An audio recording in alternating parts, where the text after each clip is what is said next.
Hello everyone. In this video we're going to be talking about scientific notation, which is a way we can deal with really big or really small numbers in science.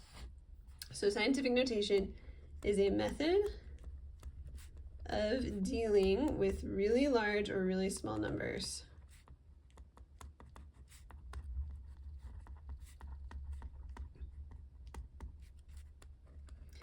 So this is going to be useful in chemistry because we are going to be basically dealing with quantities of atoms and molecules are tiny. So if you have a sample of, say, aluminum and you want to know how many atoms are in there, it's going to be like trillions upon trillions upon trillions of atoms, which is going to be a number with a ton of zeros.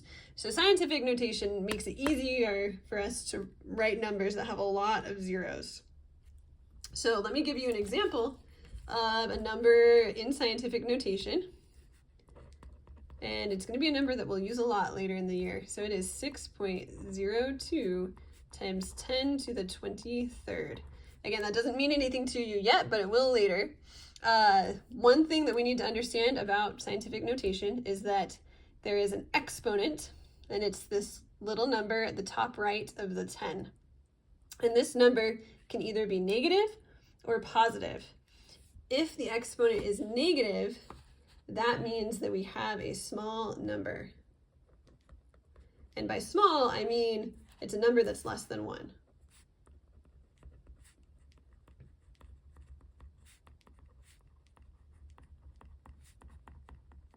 So it's a 0 point something number. So for example, the number 2 times 10 to the negative 5th is equal to 0.00002. So this is a small number, it's less than 1, it's 0 point something, and when we write it in scientific notation, it ends up with a negative exponent. So if you see a negative exponent, your number is 0 point something. If you have a positive exponent, that means the number is large, specifically that it's bigger than 1.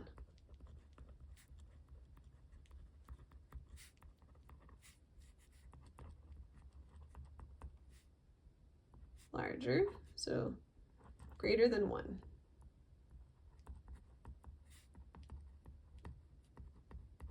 So for example, if we have the number 5 times 10 to the 7th, and that's a positive 7, that is equal to 50 million. So that's 5 with 7 zeros. All right. In scientific notation, and specifically for chemistry, there's going to be a rule for the number of digits in front of the decimal place. It needs to be just one non-zero number.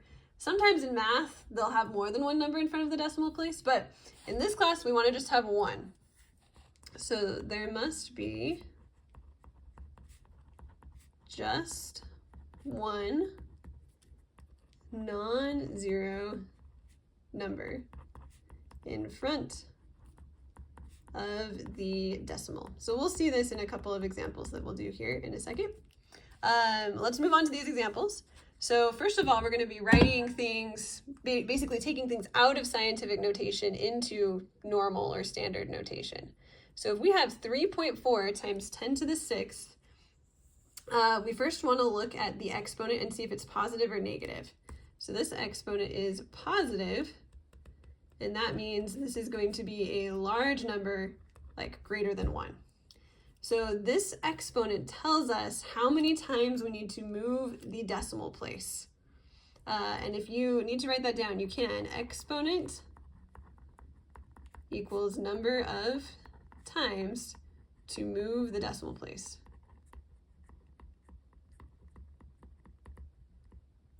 So we're going to write 3.4. And we know this has an exponent of 6. We want this to turn into a large number. So that means we need to move the decimal to the right. If we move it to the left, it would turn into a small number. So we would only do that if the exponent is negative. So let's move it 6 times. 1, 2, 3, 4, 5, 6. Now it looks like I'm moving it through empty space, but each time I move it, I can add a 0. So 1, 2, 3, 4, 5. So even though this was 3.4 times 10 to the 6th, I only ended up with 5 zeros because I had to move the decimal from in front of the 4 to behind the 4. So I can write this in a nicer way with some commas so I can more easily tell what number this is. But that's how we go from scientific notation to standard notation. Let's do the same thing, but with a negative number. So we're going to start with 3.4. I'm going to move the decimal point 6 places, but since the exponent is negative, that means I want to end up with a smaller number. So I want to move the decimal point to the left. So we're going to go 1, 2, 3, 4, 5, 6, and then there's my decimal point. And then I need to fill in these 5 spaces with zeros. And then when you rewrite this, it's usually good practice to write a 0 in front of the decimal point. So 1, 2, 3, 4, 5, 6. Well, 5 zeros and then 3 and 4 would be our number in standard or normal notation. Okay, now we're going to do the opposite. We're going to put numbers in scientific notation. So this number is a small number, it's less than 1. That means, again, that it's going to end up with a negative exponent. So what we need to do is remember that our rule says we need to move the decimal until there is just one non-zero number in front of it. So we're going to take this decimal and we're going to move it 1, 2, 3, 4 places. So this will be 3.04. And then since I moved it 4 places, the exponent on the 10 will be -4, since this was a smaller number than 1. This number is much bigger than 1. I still need to move the decimal place, but I'm going to move it the other direction. The decimal place isn't even written in this number, but it's implied that it's right here. So I need to just move it 1, 2, 3, 4, 5, 6, 7, 8. So that's going to be 7 times 10 to the 8th to put that number in scientific notation. It's a positive exponent because this is a big number. Okay, the last thing, this is really important. This is one of the main things that you need to remember from this section is how to write numbers in scientific notation in your calculator, or how to type them in your calculator. So let's say I've got the number 7.02 times 10 to the 8th, and I want to put that in my calculator. So the way we're going to do that is we're going to type on our calculator 7.02. So we'll end up with that on our screen. And then there is a button, and I really, really, really want you to use this button because it will really help you get the right answer in problems. If you don't use this button, you're going to have problems with order of operations, if you know what that is from math. So just really learn how to use this button. There's a button that means times 10 to the.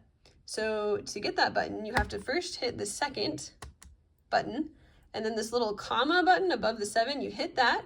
It's got these 2 little capital E's, and you'll end up with a little E. So you should see 7.02E. And then after the E, you can just write the exponent 8. So that E means times 10 to the. Now it's really important that you don't do times E or times 10E. It needs to just be E8.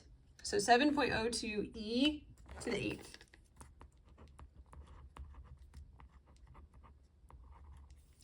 And that is how you would type that on your calculator. Just be aware, there is a smaller e. That is a completely different thing. That's your exponential function e. So don't use that. You need to use the capital E's, which are, again, push the second button, and then the little button above 7 will give you that e. So learn that button, use it. We're going to be using it all year. It's very important.